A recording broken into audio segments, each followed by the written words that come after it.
kakek saya dalam memoarnya bercerita bahwa di awal kemerdekaan atau menjelang kemerdekaan itu kan sekutu menyerang Jepang dan menang di beberapa tempat di Asia Tenggara ini. Ya. Dia baru bikin toko di Jalan Butung situ di Makassar, diserang oleh sekutu, hancur, ya, tokonya ndak ada. Padahal dia pengantin baru, ya baru memulai kehidupan, sumber pendapatannya habis. Hancur. Dia bilang begini, apa yang saya lakukan? Saya pergi naik sepeda. Saya pergi bertamasya dengan istri saya. Saya punya nenek jalan. Naik sepeda sampai ke Maros, sampai ke Bantaeng, dia cerita. Subhanallah. Iya, naik sepeda berdua. Iya, singgah-singgah makan apa, bersantai dia bilang. Allah Subhanahu wa taala kalau mau menyelesaikan permasalahannya para nabi, kan tinggal kun fayakun. Betul. Tapi Allah bahkan membuat para nabi itu berada pada titik kulminasi istilahnya. Titik nadir di mana ya, ini istilah Stephen Hawking, ya. Itu seorang ahli fisika dari Inggris ya. Hampir dia beriman, ya. Sayangnya kafir kembali. Ya. Ketika dia sudah lumpuh, tidak ada apa-apa yang bisa kerjakan, dia bilang saya sampai pada titik nadir. Ya. Nah seharusnya orang yang sampai pada titik nadir tidak ada lagi harapannya kecuali kepada Allah. Jadi Allah mau kita berada pada titik seperti itu ketika kita mengatakan hasbunallah wa ni'mal wakil. Allahu akbar. Jadi kalau kita lihat tipikal ini ada dua, Ustaz ya. Ada tipikal perjuangan kooperatif seperti yang dilakukan oleh Nabi Yusuf alaihissalam. Bahkan dia masuk ke dalam sistem. Merubah dari dalam. Nah itu juga terakomodasi dalam sejarah para nabi. Betul. Tapi ada juga nabi yang ya memang dia oposan. Betul. Berhadap-hadapan dengan rezim. Seperti Nabi Musa alaihissalam. Dan puncaknya itu ketika Nabi Musa kemudian dikejar-kejar oleh Firaun. Hafiz Story, inspirasi dari Hafiz dan Qori. Kita mau persempit sedikit ini, Ustaz. Siap. Bagaimana kaitannya ini mungkin juga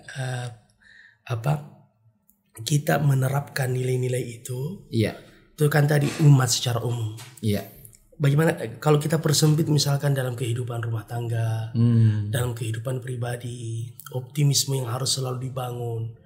Dalam menterbiah anak-anak, ya dalam menahkodai rumah tangga kita yang penuh dengan ujian. Terkadang ada badai yang menerjang. Ya, begitu pula dengan ya supaya adil untuk yang jomblo-jomblo juga bagaimana mengatasi kelabilan ketika dia bersendirian. Ngomong-ngomong Ustaz, ada pertanyaan saya. Mengapa zombie itu selalu jalan berombongan? Zombie. Iya. Nggak tahu saya. Karena kalau sendiri zomblo. Cakep. Bagaimana Ustaz? Allahu Akbar. Ya. Jadi subhanallah ya. Salah satu persoalan keumatan.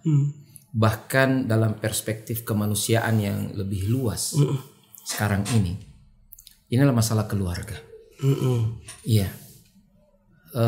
Orang yang berani saja berkeluarga hari ini, saya selalu sampaikan, itulah pahlawan kemanusiaan. Orang yang berani untuk mau berkeluarga pada zaman ini, dia sebenarnya adalah seorang pahlawan kemanusiaan. Iya. Karena dia mau menjaga nilai. Betapa dihargainya yang namanya pernikahan itu dalam Islam. Saya coba merenungkan ini dan berusaha juga mencari beberapa referensi. Ya, kita tidak pernah mendapatkan, mohon maaf, riwayat Rasulullah Shallallahu Alaihi Wasallam mengulang pernikahan sahabatnya. Pernah enggak Ustaz? Ya. Abu Bakar kau pernah menikah, Umar sebelum Islam menikah atau gimana? Ulang karena baru masuk Islam. Karena dihargainya yang namanya pernikahan sampai pernikahan yang dilakukan oleh orang yang sebelum Islam, ya sebelum masuk Islam, ketika mereka masuk Islam, suami istri masuk Islam, tidak harus diulang, begitu yang disebutkan oleh para ulama. Karena pernikahan itu adalah sesuatu yang sangat sakral, sangat dihargai. Nah, hari ini pernikahan itu diserang dengan apa yang disebut dengan dekadensi moral kemanusiaan. Ngapain mau nikah? Itu kalau mau nikah ya sama-sama aja hidup 7-Eleven, orang bilang kumpul kebo, biasa sekarang. Punya anak tanpa suami ya. merasa dirinya seperti Maryam. La haula wala quwata illa billah. Ya. Padahal Maryam adalah wanita suci. Ya. Nah, ini yang sekarang terjadi. Maka betapapun tantangannya, kekurangannya seorang pemuda yang mau menikah, seorang pemudi yang mau dinikahi, ya, dia insya Allah menjadi pahlawan kemanusiaan. Ya. Tapi ternyata kehidupan rumah tangga itu ya bukan seperti berjalan di atas karpet merah bertaburan bunga. Tapi dia adalah kemudian ibarat seperti bahtera yang berjalan di lautan yang luas, yang kadangkala tenang, tapi setiap saat diancam oleh gelombang. Kadangkala hanya berupa ombak yang menerpa, tapi tidak tidak tertutup kemungkinan besoknya akan datang badai. Yang menghantam. Bagaimana agar biduk itu tetap berjalan? Subhanallah, ya. Tidak ada kata yang lebih tepat menurut saya kecuali memang mengembalikan semua persoalan pada Allah Subhanahu wa taala. Ya. Kalau ada masalah, ya jangan kita menganggap bahwa diri kita yang paling hebat. Kakek saya dalam memoarnya bercerita bahwa di awal kemerdekaan atau menjelang kemerdekaan itu kan sekutu menyerang Jepang. Dan menang di beberapa tempat di Asia Tenggara ini. Ya. Dia baru bikin toko di Jalan Butung situ di Makassar. Diserang oleh sekutu, hancur, ya, tokonya tidak ada. Padahal dia pengantin baru, ya, baru memulai kehidupan, sumber pendapatannya habis. Hancur.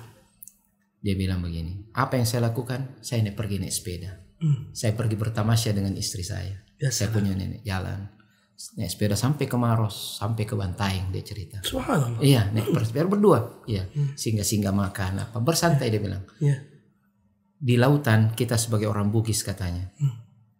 Kalau datang badai menerpa, jangan lawan dengan layar. Ya, turunkan layarmu. Biarkan biduk itu kemudian ya dibawa berkelindan di atas ombak itu. Ya. Jadi ini artinya saya baca dengan mata batin perkataan ini bahwa serahkan kepada Allah Subhanahu wa taala. Ya. Artinya kita harus berupaya sedemikian kuat untuk semakin dekat pada Allah. Betul. Nah, banyak masalah, sholat Ki. Ini sederhananya. Perbanyak sholat, perbanyak baca Quran. Ya. Ada dokter kita itu, Dr. Zaidul Akbar. Ketika qadarullah beberapa tahun yang lalu saya sakit, saya banyak melihat podcast beliau, hafidhahullah. Dia bilang Quran itu obat. Iya. Pasti yakin dah dulu. Yakin dulu. Anda sakit baca Quran. 1 juz belum sembuh, tambah 2 juz. Iya. Karena dokter itu kalau obatnya kurang, tambah dosis. Ya. 2 juz belum sembuh, tambah 3 juz. Berarti masih kurang baca Quranmu. Kurang 3 juz, baca sampai 4 juz, 5 juz. Ya. Dan tambah juga tadaburnya. Ya. Sampai sebanyak mungkin kau bisa baca. Ya. Sampai menyatu hatimu dengan bacaan terhadap kalamullah itu. Masya Allah. Seperti itu juga dalam masalah yang kita hadapi. Semakin kencang badai yang menerpa, berarti kita harus semakin dekat pada Allah. Oh, belum selesai masalahnya, berarti tambah dosisnya, tambah ibadah kita, tambah takarub kita, tambah zikir kita. Ya, kalau selama ini sudah zikir pagi dan petang, ya, tambah zikir pagi, siang dan petang. Nah, tambah lagi ya semua kebaikan. Karena apa sebenarnya? Allah Subhanahu wa taala kalau mau menyelesaikan permasalahannya para nabi, kan tinggal kun fayakun. Tapi Allah bahkan membuat para nabi itu berada pada titik kulminasi istilahnya. Titik nadir di mana ya ini istilah Stephen Hawking ya. Berada pada orang apa itu? Ya kayak orang apa Cambaya. Itu seorang ahli fisika dari Inggris ya. Hampir dia beriman ya. Sayangnya kafir kembali ya. Ketika dia sudah lumpuh, tidak ada apa-apa yang bisa kerjakan, dia bilang saya sampai pada titik nadir. Ya. Nah, seharusnya orang yang sampai pada titik nadir tidak ada lagi harapannya kecuali kepada Allah. Jadi Allah mau kita berada pada titik seperti itu ketika kita mengatakan hasbunallah wa ni'mal wakil. Allahu akbar. Iya. Allah mau kita berada pada titik itu di mana tidak ada lagi yang kita bisa berpegang. Ya. Mau masalah keluarga, mau masalah naudzubillah penyakit, mau apa ya, ekonomi, politik, pribadi, komunitas. Allah mau ya, kok jangan merasa hebat deh. Iya. Kok itu kalau Allah mau cuma gimana ya? Tapi kalau Allah mau kok ditolong. Sekarang yang terpenting Allah mau kita itu dekat kepada Allah Subhanahu wa taala. Yansurkumullahu fala ghaliba lakum. Fala ghaliba lakum. Wallahu ghalibun ala amrihi. Subhanallah. Walakin aktsaran nasi la yash'urun. Begitu saya kira Ustaz. Jadi masalah keluarga ini yang penting ya. Dan ya terlepas dari itu semua juga bahwa memang kita harus belajar. Betul. Iya. Dan belajar tiada henti. Iya. Iya. Bolehlah kita persiapan apa istilahnya daurah pernikahan kan? Penataran persiapan pernikahan, ya kan, jilid 1, jilid 2, jilid 3, ya selanjutnya that's good, that's right, sahih, sudah benar, harus seperti itu persiapan. Tapi jangan kita membayangkan bahwa dengan semua persiapan itu kita sudah tamat dan kita sudah matang. Ya. Merasa diri sudah matang itu berbahaya, karena periode setelah kematangan itu apa? Ya, busuk. Iya. Jadi kita merasa mengkal aja deh terus, ya. Begitu. Betul. Mengkal kan enak. Iya. Subhanallah. Saya tertarik tadi Ustaz. Jadi ketika ada masalah terutama dalam rumah tangga, contohnya ya, tingkatkan hubungan kita dengan Allah. Betul. Mengingatkan saya itu Ustaz, itulah mungkin ya hikmahnya Ustaz ya. Mengapa firman Allah, "Man yattaqillah yaj'al lahu makhraja wa man yattaqillah yukaffir anhu sayyi'ati wa man yattaqillah yaj'al lahu min amri yusra," terdapat dalam surah At-Talaq. Subhanallah. Ketika Zaid ibn Harithah yang sebelumnya dipanggil Zaid bin Muhammad mengadukan masalah rumah tangganya dari Al-Qaswah, istrinya yang berperilaku yang dia tidak senangi, dia datang mengadu kepada Nabi. Nabi, apa jawaban pertama?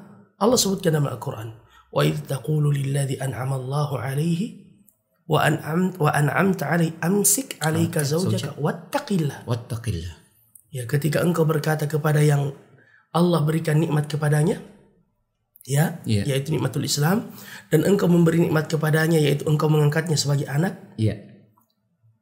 jaga rumah tanggamu dan bertakwalah kepada Allah. Poin yang ketiga Ustaz mungkin bisa disyarah nanti ini, mauqifnya Ali bin Abi Thalib ketika bermasalah rumah tangganya dengan Fatimah. Di mana Nabi mendapatkannya? Pergi? Apakah di kafe? Atau di tempat masjid? Tidak, betul. Di masjid. Sampai Nabi cari Ali karena marah dengan Fatimah, dicarinya memang di masjid. Dia tahu tempat pelarian orang yang beriman. Masjid. Sampai dia berbaring di atas tanah. Kum ya Abu Turab, bangun wahai Abu Turab. Mungkin gimana korelasinya itu Ustaz? Jadi masya Allah, ya memang masjid ini adalah epicentrum masyarakat Muslim. Nabi SAW ketika hijrah ke Madinah, yang dia bangun pertama adalah masjid. Kemudian membangun rumah di emper-emper masjid. Sementara sebagian orang sekarang membangun rumahnya yang mentereng dulu, baru membangun musala-musala kecil di emper rumahnya. Tapi itu lebih bagus daripada tidak ada sama sekali kan. Ala kulli hal, menggambarkan tentang perjuangan dalam Isra Mi'raj, minal masjid ilal masjid, minal masjidil haram ilal masjidil aqsa. Ini beri inspirasi bahwa memang kehidupan kita sebagai seorang muslim itu tidak terlepas dari masjid. Sab'atun yudhilluhumullahu fi dhillihi yawma la dhilla illa dhilluh. 7 kelompok yang akan dinaungi di hari tidak ada naungan kecuali dari Allah. Salah satunya adalah qalbuhun mu'allaqun. Rajulun qalbu mu'allaqun bil masajid. Jadi subhanallah. Persoalan-persoalan sosial banyak diselesaikan di masjid. Mohon maaf, persoalan li'an, mula'anah dalam kehidupan rumah tangga juga. Ini sudah parah sekali penyelesaiannya di masjid. Masjid. Subhanallah. Nah, jadi di sini masjid representasi daripada tempat di mana hati kita itu dan tubuh kita tunduk kepada Allah Subhanahu wa taala. Nah, jadi masya Allah tabarakallah, juga merepresentasikan nilai spiritual.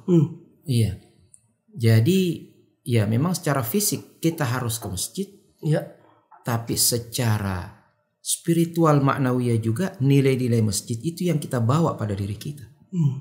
Iya. Setelah sholat kan tidak disunahkan tidur pagi di masjid. Iya. Ya kan? Nah, seorang laki-laki itu pagi-pagi harus berdiri. Iya. Iya. Rasulullah SAW menggambarkan tentang burung kan? Betul. Iya. Burung itu bangkit di pagi hari. Iya, betul. Iya. Mencari rezekinya. Ya, lau tawakkaltum 'ala Allahi haqqa tawakkuli la razaqakum kama yarzuqut tayr tamdi khimasan wa taruhu bitana. Ya salam. Seandainya kalian itu bertawakal dengan sebenar-benarnya tawakal, ya, niscaya kalian akan diberi rezeki sebagaimana Allah beri rezeki itu burung-burung. Ya. Burung itu ya keluar dia bangkit, perut kosong. Ya, terbang di pagi hari dalam keadaan perut kosong, pulang terisi. Ya, tidak kita lihat ada burung tidur kan di pagi hari. Kalau burung tidur di pagi hari nggak normal itu burungnya kan. Kecuali kecuali kelelawar. Itu jenis burung yang lain itu. Ya, kalau burung yang normal, hakiki ya, dia terbang mencari rezeki gitu, Ustaz. Nah, jadi coba kita perhatikan ya. Nilai ketawakalan itu kalau kita tarik dalam perspektif masjid, artinya kan orang sudah sholat di masjid, ya, dia sholatnya di masjid, mendapatkan inspirasi hidup dari masjid, ya, dia terbang, ya, famshu fi manakibiha, dia mencari rezeki, ya, menjemput rezekinya di luar masjid, tapi nilai-nilai masjid itu sudah bersemayam pada dirinya.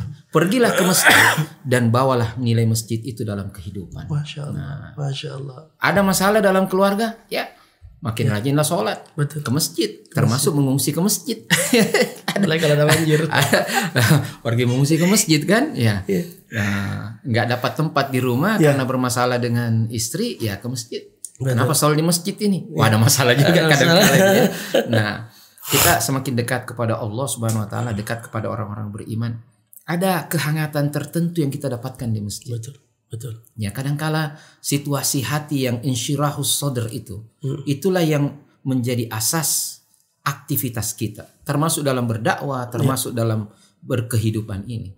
Alam nashrah laka sadrak. Iya. Allah memuji mengingatkan Nabi SAW tentang nikmatnya yang pertama apa itu? Insyirahus sadr. Karena Nabi ini akan pergi beraktivitas dakwah, mengajak manusia. Kalau dia sendiri galau, bagaimana bisa mengajak orang? Betul. Iya. Nah, jadi ke masjid. Iya. Kita duduk-duduk di masjid, mungkin berbicara. Iya. Nah, ada nilai-nilai masjid yang kita sudah bawa. Pulanglah ke rumah. Iya. Dan bawalah nilai masjid itu kepada keluarga. Betul. Iya. Insya Allah. Apalagi biasa ada pembagian makan gratis di masjid. Itu. Jumat berkah. Allah. Masya Allah. Sudah berapa lama ini? Tidak terasa waktu berjalan. Ini sudah 50 menit. Masya Allah. Tidak apa-apa dikit lagi. Itu tadi ruang lingkup keluarga Ustaz kan? Iya.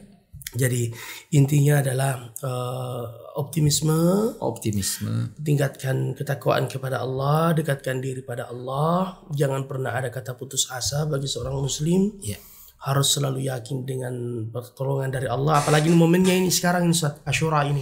Muharram. Allah mengingatkan kita akan nilai-nilai yang disebutkan tadi. Perjuangannya Nabi Musa, bukan cuma Nabi Musa, hijrahnya Nabi juga di momentumnya di Muharram. Tapi Nabi bukan hijrah di bulan Muharram. Betul. Di sebelum tapi penetapannya awal tahun. Walaupun sebagian ulama mengatakan itu sudah ada tawti'ah muqaddimah untuk hijrah sejak Muharram. Dan berjalannya baru di bulan berikutnya. Tapi di sini pesan yang kita ambil adalah optimisme itu. Yang dibangun di atas keyakinan kepada Allah. Betul. Bagaimana itu Ustaz kisahnya Musa alaihissalam waktu dikejar oleh Fir'aun. Subhanallah. Jadi ini juga mengingatkan kita tentang sekali lagi Baitul Maqdis. Iya. Betul. Nabi Musa alaihissalam kalau diurut keluarganya ke belakang, keturunan dari Nabi Yakub kan, Bani Israel. Nabi Yakub keturunan dari Nabi Ishak. Nabi Ishak anak dari Nabi Ibrahim. Betul. Dahulu berkedudukan di negeri Kanaan, negeri Palestina, Baitul Maqdis dengan rekayasa ilahiyah. Akhirnya mereka beranak pinak 12 anak Nabi Yakub ya. Salah satunya Nabi Yusuf alaihissalam Ya. di Mesir. Mesir. Tapi kemudian mereka menjadi warga negara kelas 2 lah istilahnya. Ya. Diperbudak oleh Firaun dengan demikian kejam. Bangkit Nabi Musa. Melawan rezim Firaun. Jadi kalau kita lihat tipikal ini ada 2 Ustaz ya. Ada tipikal perjuangan kooperatif seperti yang dilakukan oleh Nabi Yusuf alaihissalam. Bahkan dia masuk ke dalam sistem. Merubah dari dalam Nah, itu juga terakomodasi dalam sejarah para nabi. Betul. Tapi ada juga nabi yang memang dia oposan. Betul. Berhadapan dengan rezim seperti Nabi Musa alaihissalam. Dan puncaknya itu ketika Nabi Musa kemudian dikejar-kejar oleh Firaun. Subhanallah. Ini Nabi Yusuf digambarkan pada surat Yusuf saja. Kemudian Nabi Musa alaihissalam banyak diceritakan dalam beberapa surat. Salah satunya yang paling banyak adalah pada surat Al-Qasas. Air, betapa kuasanya kelembutan takdir Allah. Air, Nabi Yusuf ditenggelamkan ke sumur. Betul. Dia mendapatkan masalah dengan air. Tapi Nabi Musa alaihissalam diselamatkan oleh Allah dengan air. Dari kotak kecil beti itu dihanyutkan di air di sungai. Kemudian air laut yang menenggelamkan air menyelamatkan Nabi Musa, menenggelamkan Firaun. Masaibul qaumi lil qaumi fawaidu. Jadi Masya Allah ini kekuasaan Allah Subhanahu wa taala. Dan sekali lagi tidak boleh kita berputus asa. Betul. Ketika Nabi Musa dan Bani Israel sudah berada di lautan luas yang demikian luas membentang, tidak ada harapan, mau menyeberang ini laut, di belakang pasukan Firaun dan bala tentaranya siap menghabisi, kemudian orang Bani Israel bilang apa Ustaz? Ini gampang makian. Bahasa Makassarnya gampang. Sudah didapat, kita nggak ada lagi nih, Tapi apa jawaban Nabi Musa Ustaz? Orang tidur kok di bangunan. Subhanallah. Nah, jadi bagaimana Nabi Musa tetap punya harapan? Bagaimana ayatnya itu Ustaz? Kalla inna ma'i rabbi sayahdin. Sekali-kali enggak, sekali-sekali tidak, Kita tidak boleh putus asa. Ada Tuhanku, yang akan memberikan aku petunjuk. Kemudian Allah perintahkan, fadrib. Pukul aja itu lautan, terbelah lautan, kan? Maunya Allah. Dan kalau Allah sudah punya skenario, tidak akan ada yang bisa mengalahkan skenarionya Allah Subhanahu wa taala. Kesulitan-kesulitan yang kita hadapi sejatinya adalah cara Allah untuk mengangkat derajat kita. Innallaha idza kataba li 'abdihi maqaman aw makanatan ibtalah. Kalau Allah Subhanahu wa taala menetapkan pada seorang hamba satu derajat, maka Allah pasti akan mengujinya. Fi malihi wa waladihi. Dalam hartanya ujian itu, dalam keluarganya, apa saja bisa. Tsumma sabbarahu.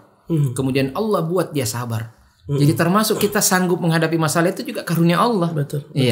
Nah, dengan demikian mungkin amalan kita nggak nyampe, Kita nggak bisa sholat sekuat para salafus soleh, para sahabat.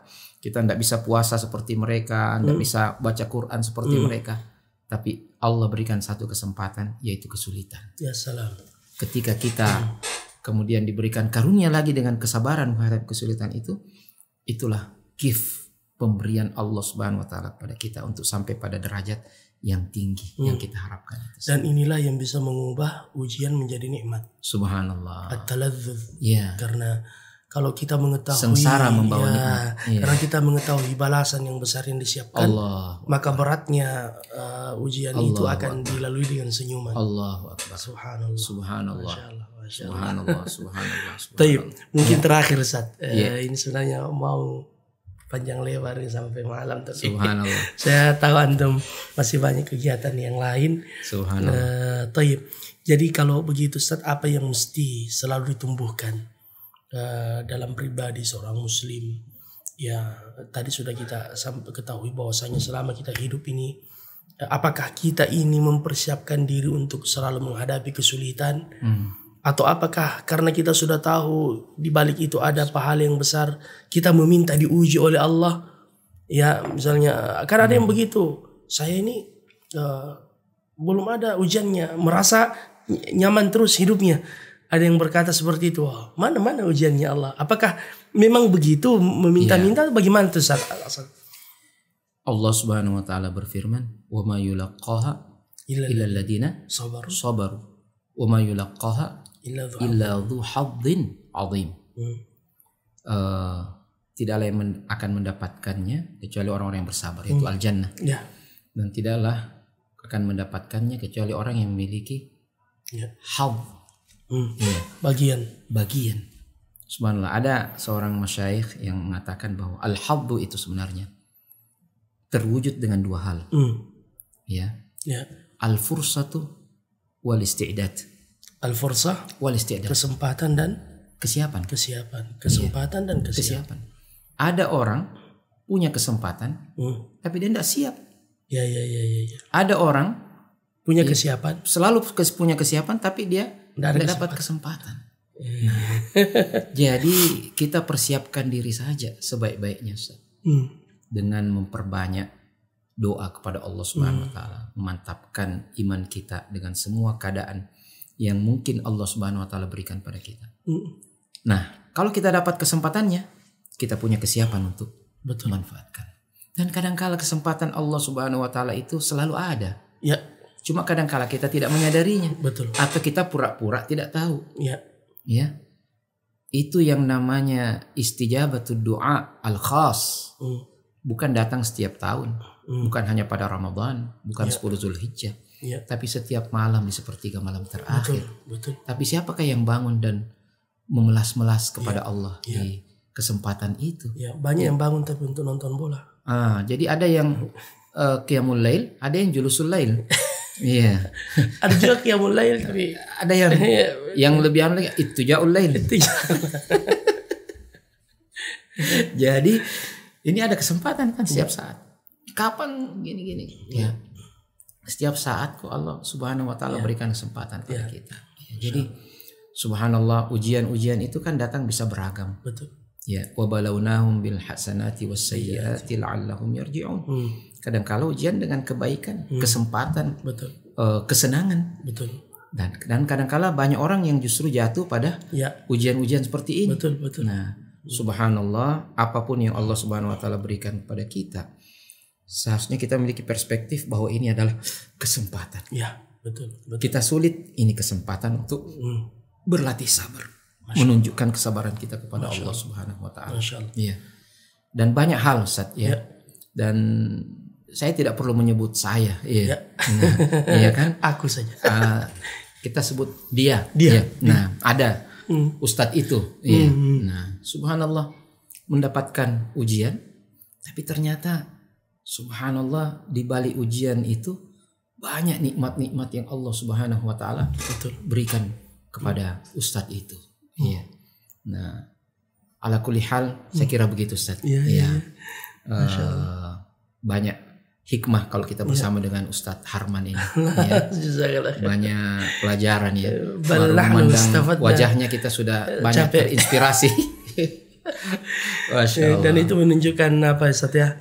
Kelembutan takdir dan ketentuan Allah. Subhanallah. Ketika Musa alaihissalam ketika Yusuf dari ujian ke ujian selama kurun panjang yang waktu yang sangat panjang, di akhir kisah beliau mengatakan qad akhrajani minas sijni wa jaa bikum minal badwi min ba'di an nazagha asyaitanu baini wa bain ikhwati inna rabbi latifun lima yasha. Allahu akbar. Setelah aku dikeluarkan dari penjara, Allah mendatangkan kalian bersama saudara-saudaraku setelah syaitan merusak hubunganku dengan saudaraku. Beliau menutup perkataannya dengan Allah maha lembut dengan segala ketentuan dan takdirnya. Subhanallah. Jadi kita menjalani kelembutan Allah ini dengan kesabaran. Subhanallah. Sampai Allah memberikan. Nah, ini daya juang seperti ini, perspektif kepada kehidupan dan interaksi dengan Allah seperti ini. Ya, dalam ayat yang lain, Yusuf juga dikatakan bahwa dia berkata Inna Rabbi ahsana mathwaya. Iya. Betul. Ini ada beberapa tafsiran dari ayat ini, Ustaz lebih tahu. Salah satunya bahwa Rabbi di sini memang dimaksudkan Allah. Iya. Walaupun ada yang mengatakan tuannya. Iya. Tapi dalam ala qaul bahwa ini adalah Allah Subhanahu wa taala. Kita katakan ahsana. Dia katakan ahsana, Tuhanku telah berbuat baik kepadaku. Padahal kalau kita lihat masuk dalam sumur, jadi budak, ya, di penjara, tergoda wanita, ya, macam-macam. Tapi dia mengatakan Allah telah berbuat baik kepadaku. Nah, di sini sebenarnya ada sedikit atau banyak hikmah dari peristiwa Nabi Yusuf ini adalah bahwa ketawakalan itu, ya, husnudzon kepada Allah itu membuat manusia menjadi survive. Ya. Membuat dia siap untuk bertahan dalam berbagai macam keadaan yang beraneka ragam. Ya. Betul. Nah, cara manusia bertahan itu adalah at-takayyuf. Dia dilempar ke sumur. Kalau dia cuma teriak-teriak tolong, ngapain? Ya, siapa yang mau tolong kan? Tapi dia tetap menunggu kesempatan itu. Datang ada tali, dia sambar tali itu. Selamat Nabi Yusuf, ya kan? Nah, di penjara. Dia tidak melihat penjara sebagai sesuatu yang mengkebiri semua kemampuannya. Ya, dia berdakwah di penjara. Subhanallah. Ya, nah subhanallah. Banyak lagi ya keadaan seperti itu. Para nabi Sallallahu Alaihi Wasallam seperti itu, menikmati seperti kata Ustadz tadi. Ya, mereka menikmati kesulitan-kesulitan itu. Betul. Iya. Sebagai bagian daripada tawakal kepada Allah dan survive. Artinya bertahan dalam berbagai kondisi itu. Kalau orang lihat sekarang perspektif survival itu adalah bertahan hidup, ya, maka seorang beriman mengatakan selain bertahan hidup dia bertahan dengan keimanannya. Masya Allah. Perspektif dai sendiri, dia bertahan apa? Bertahan untuk tetap berdakwah. Allah. Ya. Begitu, dan intidharul faraj ibadah. Intidharul faraj. Menunggu solusi dari Allah itu bagian dari ibadah. Jadi penantiannya juga ibadah. Wa minhum man qada rahbah wa minhum man yantadir. Ada yang menunggu. Wa ma badalu tabdil. Tidak mengubah sedikit pun keyakinannya. Menunggu-nunggu. Iya. Salam. Luar biasa. Masya Allah. Bagi para sahabat nunggu apa? Kapan lagi kita berjihad nih?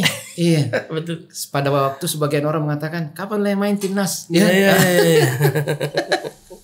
Jazakallah khairan. Barakallahu fiik Syekh. Ustaz, jangan bosan-bosan ya Ustaz ya. Insyaallah. Ya, malah kalau perlu kita agendakan minimal sekali sebulan Ustaz. Siap. Podcast kita banyak sekali masalah-masalah umat ini. Bisa kita memberikan pencerahan kepada saudara-saudara kita. Saya juga mendapatkan pencerahan Ustaz, ya. Ketika masuk di sini. Karena lampunya memang Masya Allah. Ya, selain itu ada aura. Iya. Orang sebut ada auranya. Bukan mistik-mistik ya, tapi amal itu lahu ta'thirun fil makan. Oh, Masya Allah. Bagaimana pembahasannya nanti? Ya. Nanti. Iya, untuk pembahasan berikutnya. Jangan diselesaikan sekarang. Jangan diselesaikan sekarang. Jazakallah khairan. Barakallahu fikum. Demikian kebersamaan kita dengan Ustaz Muhammad Ikhwan Jalil kurang lebih 1 jam. Masya Allah. Lebih 1 jam ya. Masya Allah. Lebih 1 jam tidak terasa. Bersama dengan beliau. Syukran Ustaz. Barakallahu fiik dengan waktu antum berbagi dengan kita. Insyaallah kita jumpa pada podcast berikutnya ya bersama beliau dan tamu-tamu yang lain. Bismillah. Jazakumullah khairan. Kita tutup dengan kafaratul majlis. Subhanakallahumma wa bihamdik asyhadu an la ilaha illa anta wa astaghfiruka wa atubu ilaik wa akhiru da'wana alhamdulillahi rabbil alamin. Assalamualaikum warahmatullahi wabarakatuh. Waalaikumsalam warahmatullahi wabarakatuh. Super Ustaz, Masya Allah. Jazakallah khairan.